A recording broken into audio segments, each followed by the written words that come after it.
আমি আজি আমাৰ বহু প্ৰত্যাশিত স্মৃতি গ্ৰন্থখনি উন্মোচন কৰিবৰ কাৰণে আগবাঢ়িছোঁ আৰু এই মুহূৰ্তত আমাৰ স্মৃতি গ্ৰন্থ সম্পাদনা সমিতিৰ পৰা তেওঁ এখনি গামোচাৰে সম্বৰ্ধনা জ্ঞাপন কৰিব আমাৰ স্মৃতি গ্ৰন্থৰ সম্পাদক শ্ৰীযুত হেমন্ত কুমাৰ মাহাতোদেৱে।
আমাৰ এই স্মৃতি গ্ৰন্থ উন্মোচনী সভাত উপস্থিত থকা আয়তীসকলক এটি উৰুলি দিবলৈ মই অনুৰোধ জনাইছো।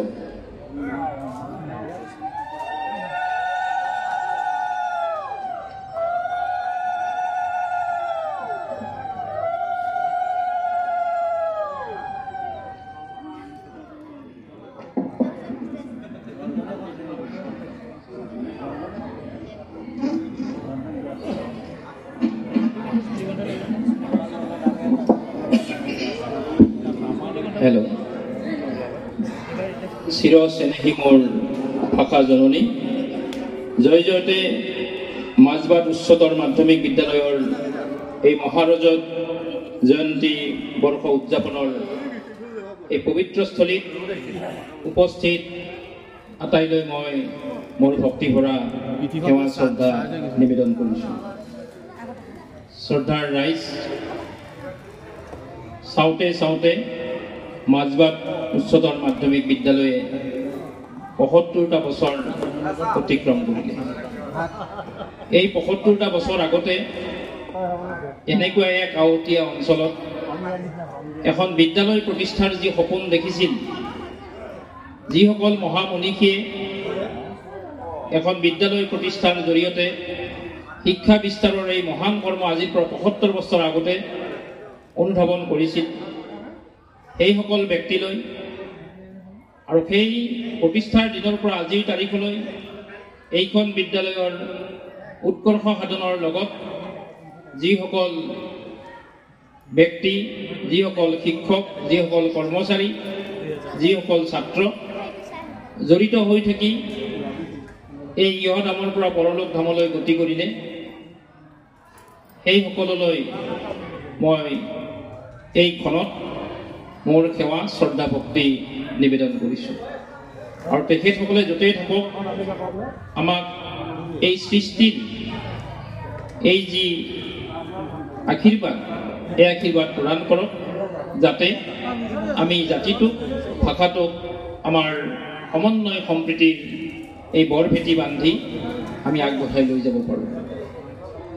মহাৰজত জয়ন্তী এই আজিৰ অনুষ্ঠানৰ সন্মানীয় সভাপতি মহোদয়, আজিৰ এই অনুষ্ঠানত উপস্থিত থকা বিশিষ্ট অতিথিবৃন্দ, এই অনুষ্ঠানৰ সভাপতি ক্ৰমে মহাৰজত জয়ন্তী উদযাপনৰ তেখেত সভাপতি আমাৰ আটাইৰে শ্ৰদ্ধাৰ শ্ৰীযুত দীপক মৌৰ মহোদয়, এই অনুষ্ঠানত বিভিন্ন বিষয়ত উপস্থিত থকা শ্ৰদ্ধাৰ গুণীজ্ঞানী ব্যক্তিবৃন্দ, এই অনুষ্ঠানটোৰ কাৰ্যকৰী সভাপতি শ্ৰী ধৰ্মেশ্বৰ শৰ্মা মহোদয়, সাধাৰণ সম্পাদক তথা এইখন উচ্চতৰ মাধ্যমিক বিদ্যালয়ৰ অধ্যক্ষ শ্ৰীযুত সৰ্বানন্দ দেৱ শৰ্মা মহোদয়,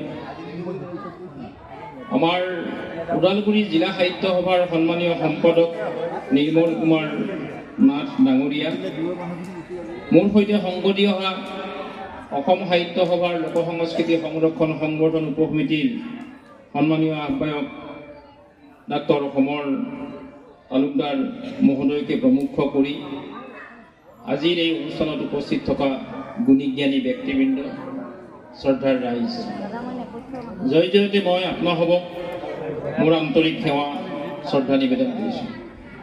আচলতে আজি এই অনুষ্ঠানটোত উপস্থিত থকাৰ কাৰণে সাধাৰণ সম্পাদক সৰ্বানন্দ দেৱ শৰ্মাই মোক বহুদিন আগতে যোগাযোগ কৰিছিল আৰু সেই যোগাযোগ চলিও আছিল, কিন্তু বিভিন্ন ব্যস্ততাৰ ফলশ্ৰুতিত আজি মই অনুষ্ঠানটোত প্ৰায় যোগদানৰ আশা এৰিছিলোঁৱে। কালি ৰাতি মই তেখেতক ইয়ালৈ আহিব নোৱাৰিম বুলিয়ে কৈছিলোঁ, কিন্তু তেখেতৰ যি ভক্তি ভৰা তেখেতৰ যি নিবেদন, সেই নিবেদনে মোক প্ৰায় গোটেই ৰাতি ব্যতিব্যস্ত কৰিছিল যে এই অনুষ্ঠানটোলৈ নগ'লে হয়তো মোৰ দুখ কৰা হ'ব।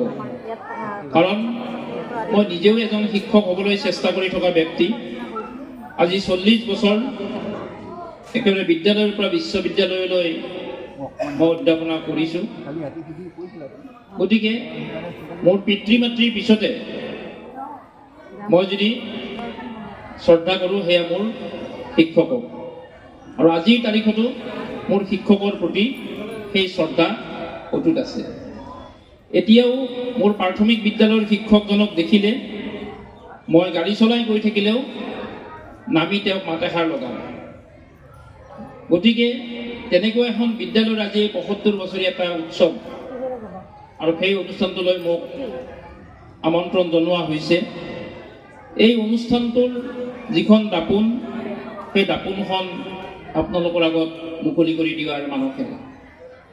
গতিকে গোটেই কথাখিনি ঠাৱৰ কৰি মই কিবা কৈ মিলাব পাৰোঁ নেকি চাই মেলি শেষত আজি তেখেতক প্ৰায় 10:30মান বজাত মই খবৰটো দিছোঁ যে মই যাবৰ কাৰণে চেষ্টা কৰিছোঁ।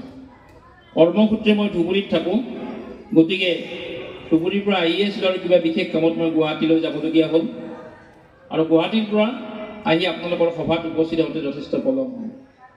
গতিকে এই যাত্ৰাপথত মই আনকি এগিলাচ পানী খাবৰ কাৰণে গাড়ীখন ৰখা নাই। কেৱল মোৰ এটাই লক্ষ্য, মাজবাট উচ্চতৰ মাধ্যমিক বিদ্যালয়ৰ মহাৰাজত জয়ন্তীৰ এই অনুষ্ঠানত আহি উপস্থিত হোৱাৰ যি মাদকতা, আহিয়ে দেখিছোঁ যথেষ্ট সংখ্যক শিক্ষক ইতিমধ্যে আমাৰ মাজৰ পৰা আঁতৰি গৈছে, আৰু সেইসকলক আপোনালোকে ইয়াতে শ্ৰদ্ধাঞ্জলি জনাইছে। গতিকে এই অনুষ্ঠানটোৰ এটা অতি প্ৰাসংগিক দিশ আপোনালোকে ইয়াতে ৰূপায়ণ কৰিছে। গতিকে বহুত বিদ্যালয়লৈ গ'লে এই কথাবিলাক জানিব পৰা নাযায়। গতিকে এই বিদ্যালয় এখন প্ৰতিষ্ঠাৰ সময়ৰ যিটো ধাৰণা, যিটো ভাৱনা, যে আজিৰ তাৰিখৰ পৰা ৭৫ বছৰ আগতে যে মাজবাটত এখন বিদ্যালয় প্ৰতিষ্ঠা কৰাৰ যিটো চিন্তা, সেই চিন্তা কৰা ব্যক্তিসকল কম সাধাৰণ ব্যক্তি নাছিল। যি চিন্তা হয়তো আজিও কৰাৰ কাৰণে যেন কিবা আচহুৱা যেন লাগে। আৰু মই আহিয়ে চিঠিখন চাইছোঁ, চিঠিখন চাই মোৰ অনুভৱ হৈছে যে এই মাজবাট এক সমন্বয় সম্প্ৰীতিৰ তীৰ্থভূমি। গতিকে চিঠিখনত বিভিন্ন জাতি জনগোষ্ঠীৰ ব্যক্তিৰ ইয়াতে সংমিশ্ৰণ, যিটো নেকি এই অঞ্চলৰ আটাইতকৈ আজিৰ তাৰিখত আটাইতকৈ এক উচ্চ ভেটি বুলি মই অনুভৱ কৰিছোঁ। এই সভাখনত উপস্থিত থাকি মোৰ আৰু এটা অনুভৱ হৈছে, এই সভাখনত মহিলাতকৈ পুৰুষৰ অংশগ্ৰহণটো মই বেছিকৈ দেখিছোঁ। এইটো আমাৰ কাৰণে এটা আশাৰ বতৰা হৈ পৰিছে, কাৰণ আজিকালি সভা সমিতিবিলাকত পুৰুষ শ্ৰোতা প্ৰায় নাইকিয়া হৈ আহিব ধৰিছে। যদি 5জন পুৰুষ শ্ৰোতা থাকে, 500মান মহিলাহে থাকে। গতিকে মহিলাৰ অংশগ্ৰহণ, নাৰীৰ অংশগ্ৰহণ বেছি হৈছে, কিন্তু তাৰ ব্যতিক্ৰম আজি মাজবাটৰ এই সভাখনত মই দেখিবলৈ পাইছোঁ।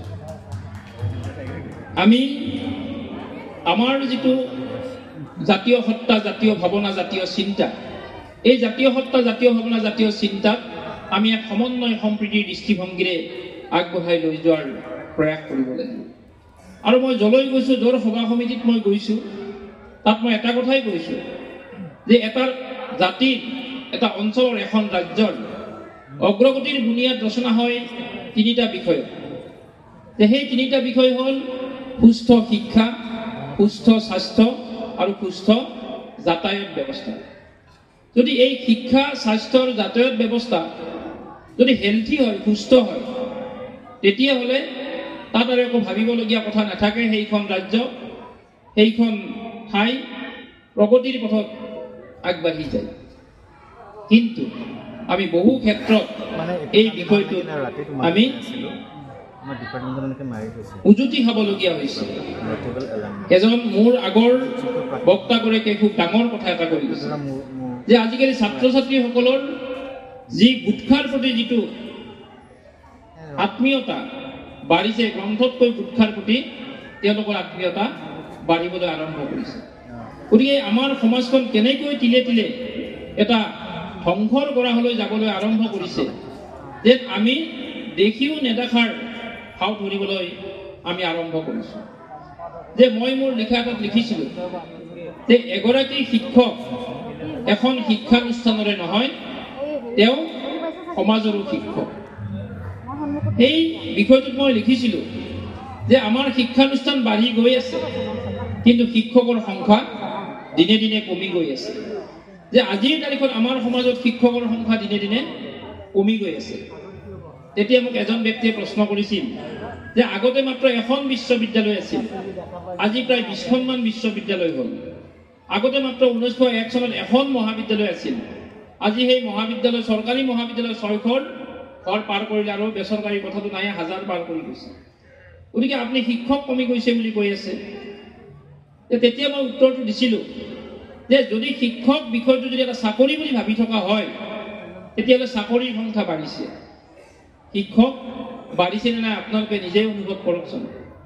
যে আমাৰ অঞ্চলবোৰত একোগৰাকী শিক্ষক আছিল, আৰু শিক্ষকগৰাকীয়ে সমাজবোৰ নিয়ন্ত্ৰণ কৰিছিল, আৰু সেই শিক্ষকজনলৈ চাই গোটেই সমাজখন পৰিচালিত হৈছিল।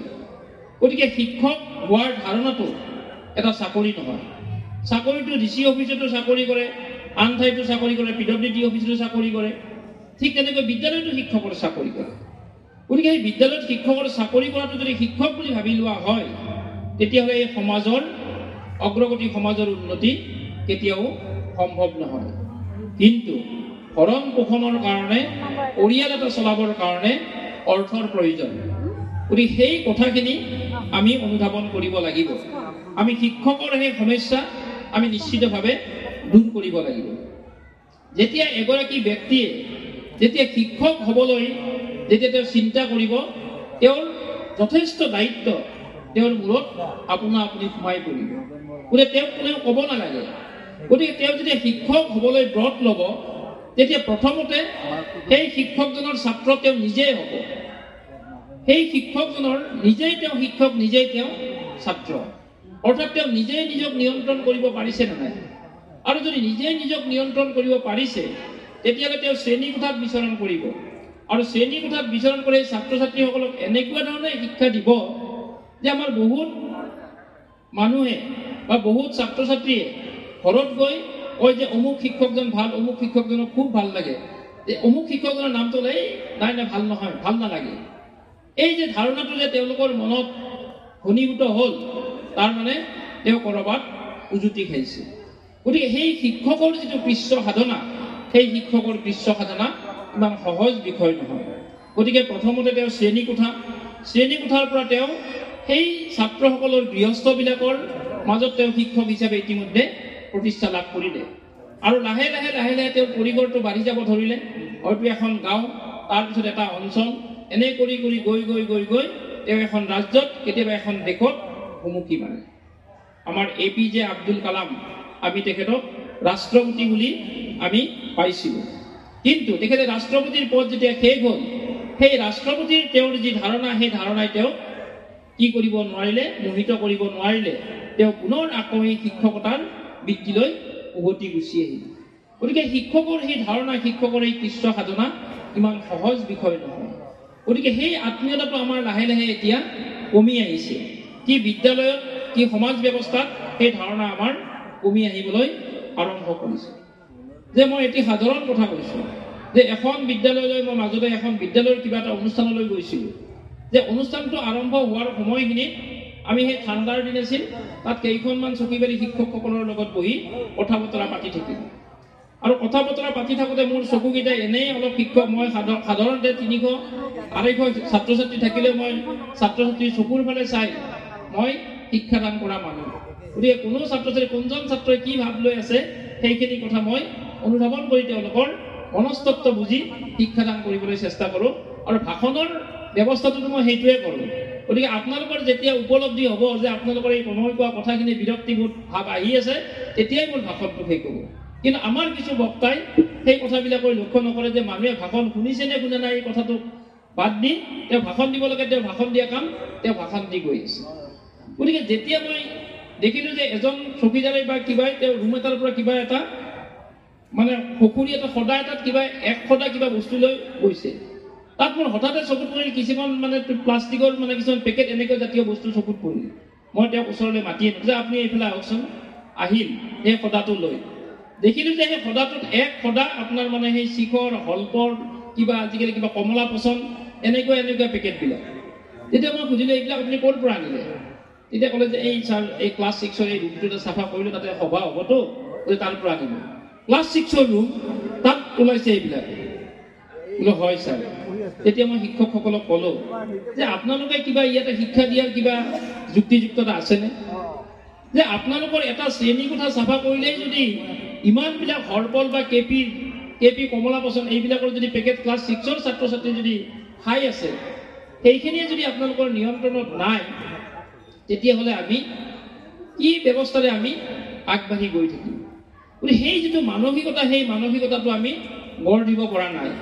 গতিকে আমি যিখন বিদ্যালয়ত পঢ়িছিলোঁ, তাত আমাৰ যিজন প্ৰধান শিক্ষক আছিল, তেওঁক সাধাৰণতে হেডমাষ্টাৰ বুলি কোৱা হৈছিল। সেই হেডমাষ্টাৰজনৰ ভয়ত অকল ছাত্ৰ নহয়, শিক্ষকসকল থৰহৰি কম্পমান হৈ আছিল।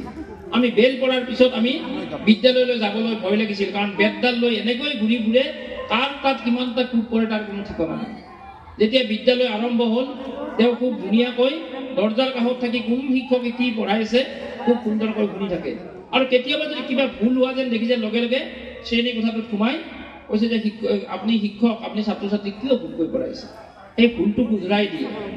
তাৰ ফলশ্ৰুতি স্বৰূপে আমি এক ব্যৱহাৰিক শিক্ষা আমি লাভ কৰিবৰ কাৰণে সমৰ্থ হৈছিলোঁ। আৰু সেই ব্যক্তিজনে তেওঁ যথেষ্ট ডাঙৰ চৰকাৰী চাকৰি কৰিব পাৰিলেহেঁতেন। গতিকে আমাৰ সেই সময়ত আমাৰ অঞ্চলৰ তেখেত একমাত্ৰ BA পাছ কৰা ব্যক্তি আছিল, কিন্তু তেখেতে সেই ভেঞ্চাৰ পৰ্যায়ৰ বিদ্যালয়খনত চাকৰি কৰি সেই বিদ্যালয়খনৰ শিক্ষাৰ ভেটিটোহে সম্প্ৰসাৰিত কৰিছিল। গতিকে তেখেত বিদ্যালয়ৰ পৰা অৱসৰ গ্ৰহণৰ পিছত তেখেতৰ ঢুকুৱালৈ প্ৰায় 10জনমান প্ৰধান শিক্ষক নিয়োজিত হ'ল, কিন্তু কোনেও তেওঁৰ সেই হেডমাষ্টাৰ নামটো কোনেও গুচাব নোৱাৰিলে। হেডমাষ্টাৰ বুলি ক'লে আমাৰ অঞ্চলত এজন ব্যক্তিকে জানে, সেইজন ব্যক্তিকে হেডমাষ্টাৰ বুলি জানে। তেওঁৰ নামটো বহুত মানুহে তেওঁৰ নামটো নাজানে, তেওঁক হেডমাষ্টাৰ বুলি জানে। গতিকে এই যিটো আমাৰ সমাজলৈ যিটো উত্তৰণ এগৰাকী শিক্ষকৰ, গতিকে আমি ৰিস্ক ল'ব লাগিব, অলপ দায়িত্ব ল'ব লাগিব সমাজত। গতিকে এইখিনি আমাৰ শিক্ষকৰ কথা। কিন্তু ইয়াৰ লগে লগে আজি চৰকাৰী ব্যৱস্থাত শিক্ষকসকলৰ ওপৰত যি ধৰণৰ আক্ৰমণ চলিছে, এয়া বৰ শুভ ফলদায়ক কথা নহয়। আমি যদি প্ৰাচীন ইতিহাস অধ্যয়ন কৰোঁ, প্ৰতিজন ৰজাই, প্ৰতিজন মহাৰজাই তেওঁৰ সেই ৰাজ্যখনত শিক্ষা বিস্তাৰৰ কাৰণে শিক্ষকসকলক এনেকৈ নিয়োজিত কৰিছিল, তেওঁলোকে শিক্ষাদানৰ বাহিৰে তেওঁলোকৰ বেছি কথা তেওঁলোকৰ নাছিল।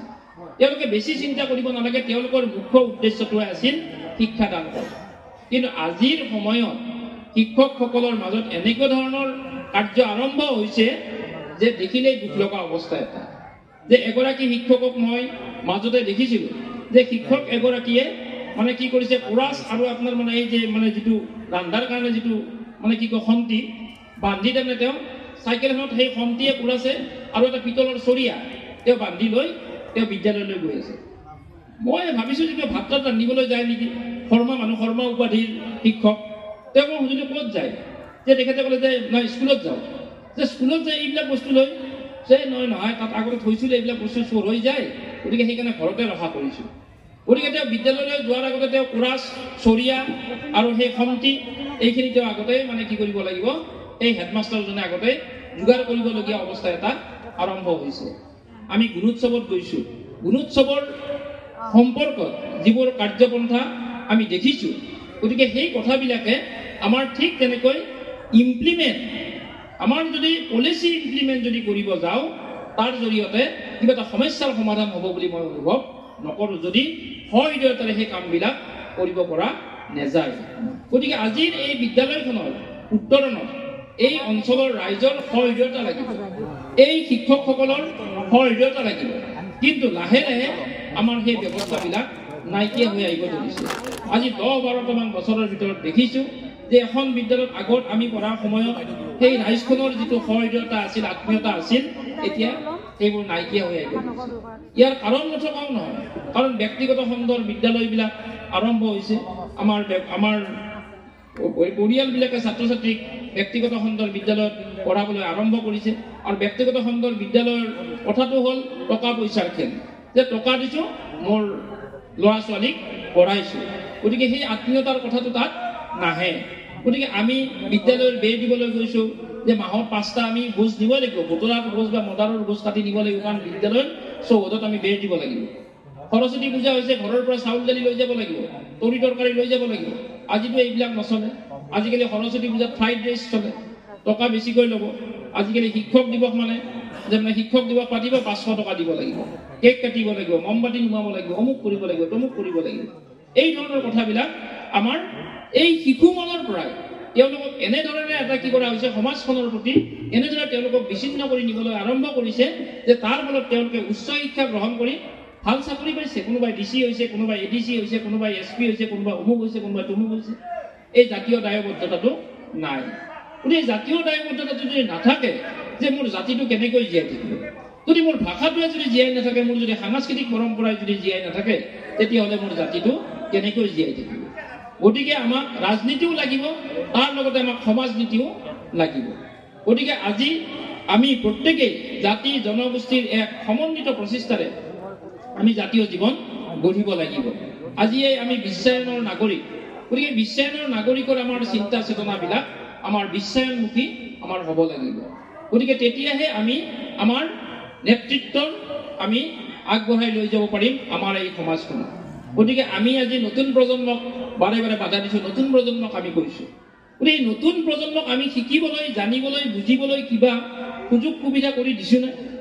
আমি যিবোৰ উৎসৱ অনুষ্ঠান সৰুতে কৰিছিলোঁ, যিবোৰ উৎসৱ অনুষ্ঠানৰ লগত আমি ভাগ লৈছিলোঁ, আজিৰ পৰিয়ালে পঢ়াৰ নামত তেওঁলোকক সেইবিলাকৰ পৰা আঁতৰাই ৰাখিছে।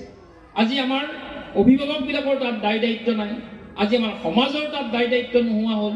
গতিকে এক ৰংচঙীয়া পৰিৱেশত সিহঁতক আমি দেখুৱাইছোঁ। আজি আমি ডাক্তৰ সমৰ তালুকদাৰৰ লগত আহিছোঁ যে ৰাস্তাত কেইবা ঠাইতো ৰাসৰ আমি একেবাৰে ডাঙৰ ডাঙৰ গেট, এখন ৰাসতো দেখিছোঁ এটা এনেকুৱা গেট বনাই আছে, এটা প্ৰকাণ্ড বিল্ডিং বনালেও বোধহয় কিমান বাঁহৰ খৰচ নহয়। গতিকে তাত সেই গেট এটা বনাইছে, তাত লাইট জ্বলিব। কিন্তু ৰাসটো কি বস্তু? ৰাস চাব যায় আমাৰ ল'ৰা ছোৱালীক আমি ৰাস চাবলৈ লৈ গৈছোঁ, যে ৰাস কি, যে কিয় ৰাস উদযাপন কৰা হয়, ৰাস কিয় উদযাপন কৰিব লাগে, সেই কথাটো আমি কেতিয়াবা জনাইছোনে? আজি দুৰ্গা পূজা গুচি গ'ল, গতিকে কিয় আমি জনাইছোনে যে দুৰ্গা পূজা কি, কিয় দুৰ্গা পূজা কৰিব লাগে? গতিকে এই কথাবিলাকৰ জ্ঞান আমি আমাৰ নতুন প্ৰজন্মক দিয়াৰ চেষ্টা আমি কৰিব পৰা নাই, যে অসমীয়া ভাষাই ধ্ৰুপদী ভাষাৰ মৰ্যাদা পালে। গতিকে আজি আমি অসম সাহিত্য সভাৰ ফালৰ পৰা আমি কথাটো আহ্বান জনাইছিলোঁ যে প্ৰত্যেকেই দায়িত্ব লওক যে ধ্ৰুপদী ভাষানো কি, সেই ধ্ৰুপদী ভাষা সম্পৰ্কত সকলোকে সজাগ সচেতন কৰক। বহুতেতো ধ্ৰুপদীৰ পৰা যায় ধ্ৰুপদী বুলি ক'লে, যে অসমীয়া ভাষাই বোলে ধ্ৰুপদী ভাষাৰ মৰ্যাদা পালে, যে ধ্ৰুপদী কি নাজানে, এইটো ডাঙৰ কথা নহয়। কিন্তু ধ্ৰুপদী ভাষাটো কি আমি সাধাৰণ মানুহ সেই কথাটো জনাব লাগিব। মোৰ ভাষাটোৰ যাত্ৰাটো ক'ৰ পৰা আৰম্ভ হৈছে সেই কথাটোৱে আমি নাজানো। গতিকে এই দায়িত্ববিলাক আমি প্ৰত্যেকেই ল'ব লাগিব। আমি প্ৰত্যেকে সমাজখনৰ উন্নতিৰ বুনিয়াদ আমি ৰচনা কৰিব লাগিব। কেৱল এটা খুব ধুনীয়াকৈ ঘৰ বান্ধি, খুব ধুনীয়াকৈ অলপ মাটি লৈ, এখন গাড়ী লৈ, একেবাৰে খুব ধুনীয়াকৈ পকাৰ বেৰ নিৰ্মাণ কৰি যদি মই ভাবোঁ যে মই নিজে সুৰক্ষিত, আমেৰিকালৈ মন কৰক। আমেৰিকালৈ মন কৰক, আমেৰিকাও সুৰক্ষিত নহয় সন্ত্ৰাসবাদীৰ হাতত। গতিকে আমি কোন দুটা? গতিকে আমি য'ত আছো তাতেই আমি সমন্বয় সম্প্ৰীতিৰ সৰগ আমি ৰচনা কৰিব লাগিব, সৃষ্টিৰ সৰগ ৰচনা কৰিব লাগিব। এই সমন্বয় সম্প্ৰীতিৰ ধাৰণাই আমাক আগবঢ়াই লৈ যাব। গতিকে এই ধাৰণা যদি আমি কৰিব নোৱাৰো, তেতিয়াহ'লে আমি কেতিয়াও আমাৰ এই প্ৰগতিৰ যাত্ৰাক আমি আগবঢ়াই লৈ যাব নোৱাৰো, আমি ছিন্ন ভিন্ন হৈ যাম এই পটভূমিৰ পৰা। গতিকে আজিৰ পৰা ৭৫ বছৰ আগতে যে ইয়াতে যে এখন বিদ্যালয় স্থাপন হ'ব, সেই ব্যক্তিসকলে ভবা চিন্তাটো আজিৰ ৭৫ বছৰ পিছৰ নাগৰিকসকলে মাজবাটৰ উন্নয়নৰ কাৰণে কি চিন্তা কৰিছে? যদি আজিৰ পৰা ৭৫ বছৰ আগলৈ ইয়াতে এখন বিদ্যালয়ৰ চিন্তা কৰিব পৰা ব্যক্তি ইয়াতে আছিল, তেতিয়াহ'লে আজি ৭৫ বছৰ পিছত এই মাজবাটৰ উন্নয়নৰ কাৰণে চিন্তা কৰা ব্যক্তিৰ একত্ৰিত শক্তি আমি ইয়াতে একত্ৰিত কৰিব পাৰিছোনে? সেই কথা আমি অনুধাৱন কৰিব লাগিব। গতিকে সভাৰ বহুত যথেষ্ট দীঘলীয়া সময় হৈছে। গতিকে মই মোৰ এই কঠুৱা ভাষণেৰে মই আপোনালোকক বিৰক্তি কৰিব মই বিচৰা নাই।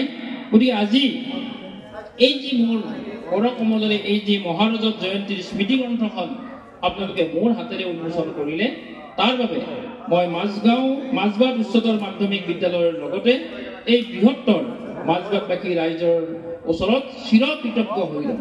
সদায় মোৰ মাজবাটলৈ মনত থাকিব। কাৰণ এইখনৰ ভিতৰত কি আছে মই নাজানো, কিন্তু মই শতাধিক গ্ৰন্থৰ সম্পাদনাৰে মই অনুভৱ কৰোঁ যে এখন গ্ৰন্থ সম্পাদনা কৰাটো কিমান জটিল কাম। মই যিখন মহাবিদ্যালয়ত কাম কৰোঁ সেইখন মহাবিদ্যালয় ৭৮ বছৰীয়া হ'ল। আপোনালোকৰ ৭৫ বছৰ, মোৰখন ৭৮ বছৰীয়া হ'ল। আৰু মহাৰজত জয়ন্তীৰ স্মাৰক গ্ৰন্থখনৰ কাম মই কৰিছিলোঁ। তেতিয়া মই কিমান দিন, কিমান ৰাতি, কিমান দিন কেনেকৈ কি কৰিবলগীয়া হৈছিল তাৰ কোনো লেখ যোগ নাছিল। গতিকে সম্পাদনা সমিতিয়ে যথেষ্ট কষ্টৰে টেগেৰে এই মহাৰজত জয়ন্তীৰ এই যি স্মাৰক গ্ৰন্থ সম্পাদনা কৰিলে, তাৰ বাবে মই স্মৃতিগ্ৰন্থ সম্পাদনা সমিতিৰ উপদেষ্টাক্ৰমে সৰ্বানন্দ দেৱ শৰ্মা, প্ৰেমধৰ বৰুৱা, নীলমণি বৰুৱা, প্ৰাণেশ্বৰ লুংগা, মথুৰ চন্দ্ৰ পাঠক, ডক্টৰ প্ৰদীপ কুমাৰ শৰ্মা, শৰৎ চন্দ্ৰ দাস, পূৰ্ণৰাম ডেকা সভাপতি, ৰিংকুমণি দাস উপসভানেত্ৰী, হেমন্ত কুমাৰ মাহাতো সম্পাদক, পৰেশ বৰ্মন সহ সম্পাদক, হিমানী পাঠক সদস্যা, গুণাৰাম শইকীয়া সদস্য, মনালিছা দৈমাৰী সদস্যা, সুকুমল কমলা সদস্যা, ৰুদুসা নাৰ্জাৰী সদস্য, সাউকেশ্বৰ নাৰ্জাৰী সদস্য, আটাইলৈ মই সেৱা জনাইছোঁ, ভক্তি জনাইছোঁ, শ্ৰদ্ধা জনাইছোঁ। এই সম্পাদনা সমিতিখনেও আচলতে বৰ অসমৰে এখন চিত্ৰ দাঙি ধৰে যে ইমান জাতি জনগোষ্ঠীৰ প্ৰতিনিধি ইয়াতে সম্পৃক্ত হৈ আছে। গতিকে আমি আটাইলৈ শ্ৰদ্ধা, আমি সেৱা নিবেদন কৰিছোঁ। প্ৰতিষ্ঠা কালৰ পৰা এইখন বিদ্যালয়ৰ লগত জড়িত শিক্ষক শিক্ষয়িত্ৰী, সমাজহিতৈষী ব্যক্তিসকল যিসকল আমাৰ মাজৰ পৰা আঁতৰি গ'ল, তেখেতসকললৈ এই সম্পাদনা সমিতিয়ে শ্ৰদ্ধাঞ্জলি জনাইছে। আমাৰ একেবাৰে অতি কৰ্মঠ যি জাতীয় জীৱনৰ সপোনেৰে আমাক জাতিটোক আগবঢ়াই লৈ যায়, আমাৰ জাতিটোৰ বুনিয়াদ ৰচনা কৰাৰ মানসেৰে এই জাতিটোক এটা নতুন শক্তি দিয়াৰ প্ৰয়াসত নিৰন্তৰ প্ৰয়াস কৰিছে সেইগৰাকী আমাৰ অসমৰ মাননীয় মুখ্যমন্ত্ৰী ডক্টৰ হিমন্ত বিশ্ব শৰ্মা মহোদয়ৰ ইয়াতে শুভেচ্ছা বাণী সম্বলিত হৈছে। আমাৰ BTADৰ চিফ প্ৰমোদ বড়ো ডাঙৰীয়াৰ শুভেচ্ছা বাণী ইয়াতে সম্পৃক্ত হৈছে। আমাৰ লোকসভাৰ আমাৰ সাংসদ দিলীপ শইকীয়া ডাঙৰীয়াৰ শুভেচ্ছা বাণী ইয়াতে সম্পৃক্ত হৈছে। চৰণ বড়োৰ আমাৰ member of legislative assembly Majbat LAC, তেখেতৰ শুভেচ্ছা বাণী ইয়াতে সম্পৃক্ত হৈছে। আমাৰ দীপক মুৰ মহোদয়ে সভাপতিৰ কলম ইয়াতে লিখিছে। আমাৰ অধ্যক্ষৰ কলম ইয়াতে লিখিছে আমাৰ সৰ্বানন্দ শৰ্মাদেৱে। মই দেখিছোঁ যে এটা তেখেতে এইটোতে আমাৰ অধ্যক্ষৰ কলমতে এটা বিদ্যালয়খনৰ এটা ৰেখাংকন কৰিছে খুব ধুনীয়াকৈ। গতিকে এইটোৱে এটা আমাৰ যি ইতিহাস বহন কৰিব। সম্পাদকীয় লিখিছে আমাৰ হেমন্ত কুমাৰ মাহাতো মহোদয়। যথেষ্ট প্ৰবন্ধ ইয়াতে সন্নিৱিষ্ট হৈছে, এইবোৰ মই নাম মাতি নিদিওঁ। সমাজ সংস্কৃতিৰ কথা কৈছে, মাজবাটৰ কথা ইয়াতে কোৱা হৈছে। আমাৰ স্মৃতিৰ কুকুৰা আছে, ইংৰাজী শিতান এটা ইয়াতে ৰখা হৈছে, বড়ো শিতান এটা ৰখা হৈছে, কবিতাৰ শিতান ইয়াতে সন্নিৱিষ্ট হৈছে। গতিকে এখন অতি সৰ্বাংগ সুন্দৰ আৰু বিভিন্ন তথ্যৰে সমৃদ্ধ এখন স্মৃতি গ্ৰন্থ। গতিকে এই স্মৃতি গ্ৰন্থখনৰ আজি শুভ উন্মোচন হোৱা বুলি মই আনন্দৰে ঘোষণা কৰিছোঁ। আৰু মোৰ এই বক্তব্যৰ সামৰণি মাৰিছোঁ। চিৰ চেনেহী মোৰ ভাষা জননী, জয় আই অসম।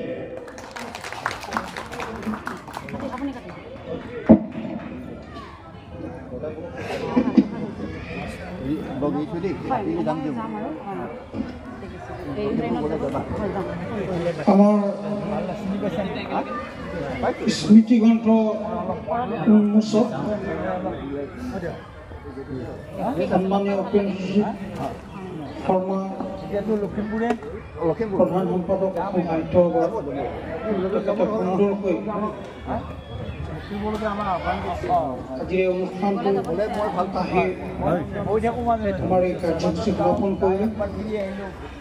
তেওঁ বহু ব্যস্ততাৰ মাজতো আমাৰ কাৰণে যে অকণমান সময় দিব পাৰিলে তাৰ কাৰণে তেখেতক আমি উদযাপন সমিতিৰ তৰফৰ পৰা ধন্যবাদ আৰু কৃতজ্ঞতা জনাইছোঁ।